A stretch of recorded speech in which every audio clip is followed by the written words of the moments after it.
In this video, we're going to talk about how to compete with brands larger than you by creating your very own video show series coming up. What's going on, everybody? My name is Karim Mustafa. I'm co-founder and CEO of Tribe Tactics. And in this series of videos, we basically want to give you everything that you need to be able to plan and grow your very own original series for your business. And today we're going to talk about how you can actually get a leg up on some of the larger brands out there, perhaps in your specific industry, by simply making the decision to create a dedicated video series or video show for your brand. So I have a couple of points that I wanted to walk you through that would hopefully be enlightening or helpful in some way, shape, or form. The first one is, as a smaller brand, one of your biggest assets is being able to move fast and stay nimble. Think of some of the larger, maybe even more traditional players in your industry. Think of their decision-making process and how long it takes for them to even get one small thing over the line, right? It's no fault of anyone other than the way the processes are, right? However, I'm going to take a guess and say that you guys, if you're a smaller brand, you're probably able to make decisions a lot faster. And so even making the decision to create a video show is something that you guys could act on a lot faster than some of the other brands would, right? With all the bureaucracy and all the different levels and so on and so forth. So definitely remember that once you do make the decision to do something like this, it'll probably take the other guys a bit of time to catch up with you, if at all. The second point then is, as a smaller brand, you can actually iterate as you go without tons of levels of approval. Again, smaller brands tend to lend themselves to more, I suppose, democratic, more decentralized management styles, and naturally you may be empowered to iterate and to pivot as needed as you create your video series and as that unfolds organically. So this means that once you start to see initial traction, you'll be able to then start to pivot more in the direction of where you think people are getting the most value from your content, where you're seeing the most engagement, so on and so forth. Whereas once again, this is kind of related to the first point as well. If a larger brand wanted to do the same thing, just the way they're set up, it just takes so much longer. It has to go through so much more people. So definitely recognize that speed and your ability to even pivot with speed are two great assets for you to recognize and to capitalize on. And then thirdly, from there, you can actually build credibility by associating with the guests that you bring on board. So here's the thing. A lot of people think that, okay, we only have quote unquote permission to bring people onto our show if we have like a super solid relationship with them, i.e., let's say they're like a customer of ours. Other than that, we'll probably just stick to the people that we have inside our company. Well, I would encourage you to be a bit more social and even try and find people that you've always admired, people that are well known in your industry, and potentially even use that show as an opportunity to meet them and to build that warm connection to start, right?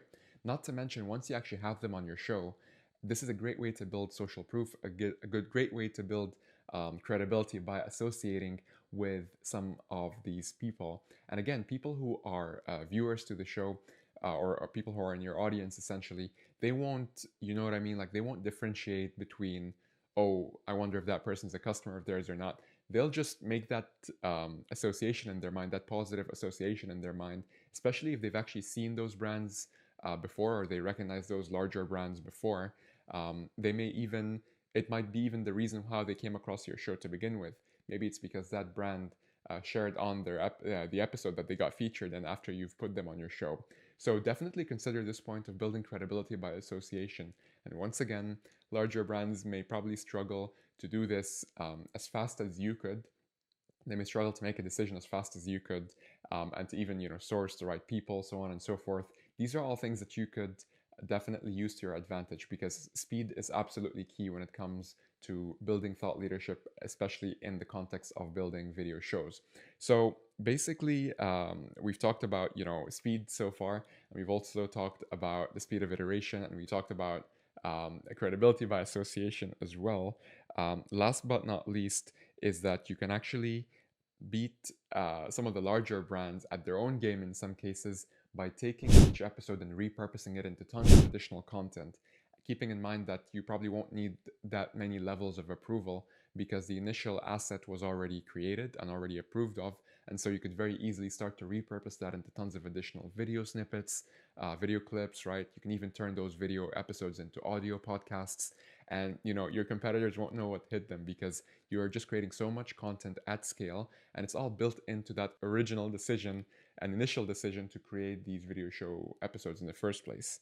And then from there, one more thing I'll leave you with is you can actually start to think of this as a scalable growth engine for your business that impacts both your marketing and sales activities. So you may perhaps see the obvious impact of creating a video show for thought leadership and brand awareness with your existing audience, but also with attracting new audiences. So the marketing use case is hopefully clear.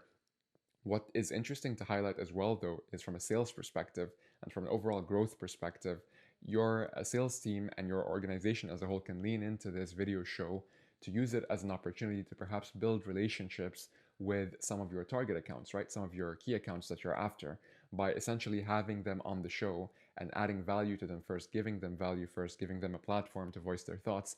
This could be an excellent way to build a relationship besides how we normally reach out to people, right, which is like an email, so on and so forth. To actually work on something cool and value adding from the get-go could be an incredible way to build up that relationship. And if you do the math, and if it's something that you believe can help you get more traction, you can actually start to generate more predictable acquisition results from this show that would serve both marketing purposes and sales purposes in the same time.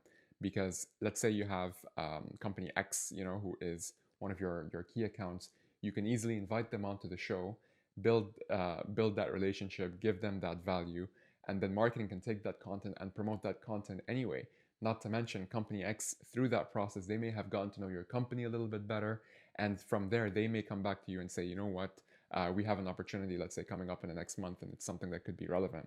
And again, it is a function of how well you do your research in terms of picking guests that would both add value to your audience, but in the same time be interesting for you as a company to build a relationship with in case you want to collaborate with them down the line. So anyways, guys, hopefully this was helpful in terms of giving you some ideas on how you can actually compete with bigger brands by starting your own business video series. And let us know what you thought in the comments, wherever you're watching this, and I'll see you in the next one.